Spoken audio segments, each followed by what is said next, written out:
So remember, for the law of sines, I was given two angles and a side, or two sides and an angle where the angle was not included in the two sides. To use the law of cosines, I'm going to use my other scenario. So if I'm given three sides of the triangle, I can use the law of cosines. Or if I'm given two sides and an angle, but notice this angle is included between the two sides, then I'm going to use the law of cosines.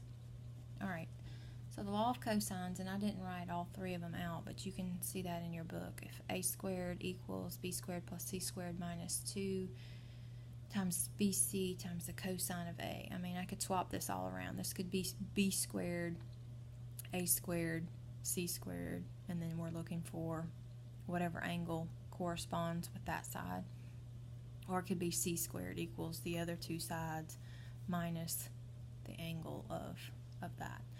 Alright, so you can read about that in your book. But this is number 16. So, same thing. I'm going to draw my triangle. And in this case, I'm given that all three sides. So if I'm given all three sides, I'm going to use my law of cosines. Now, does it matter what angle I find?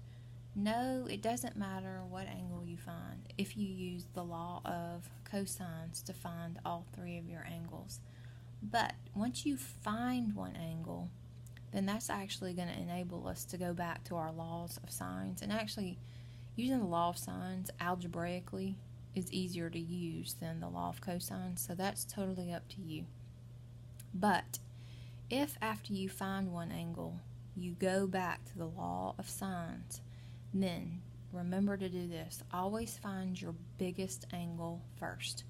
Alright, so when I say the biggest angle, remember the biggest angle is going to be across from the biggest side. So in this case, I'm going to find angle C first.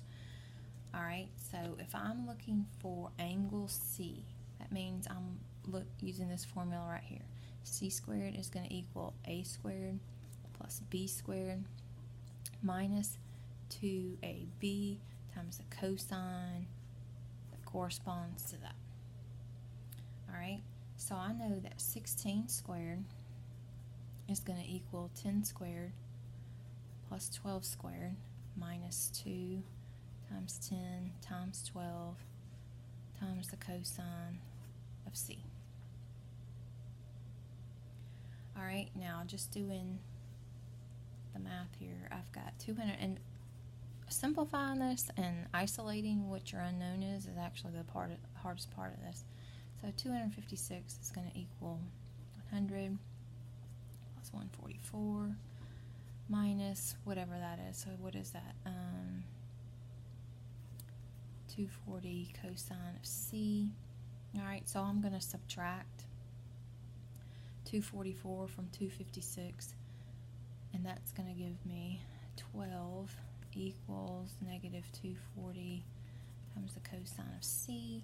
And when I divide by negative 240, I get the cosine of C equals negative 12 over 240. Inverse function, ding, ding, ding, ding, ding, inverse function. When I plug that in,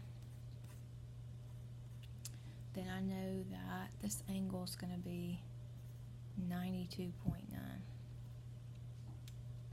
Alright, so I found that this angle right here is 92.9 degrees.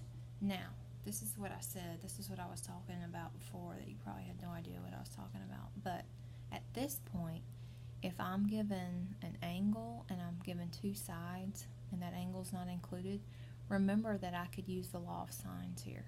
So I could use the law of sines in order to find angle A. Or I could use the law of sines in order to find angle B. So I would set this up as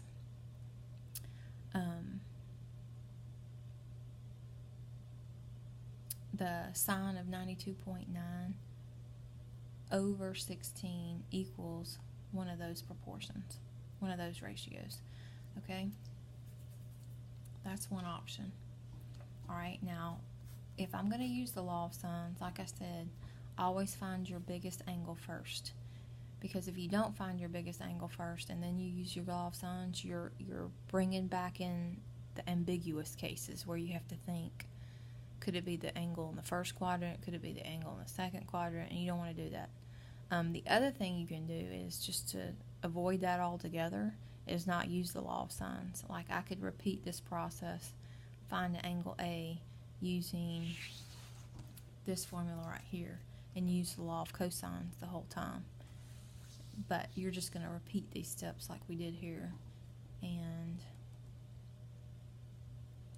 do it however you want to. Law of sines or law of cosines.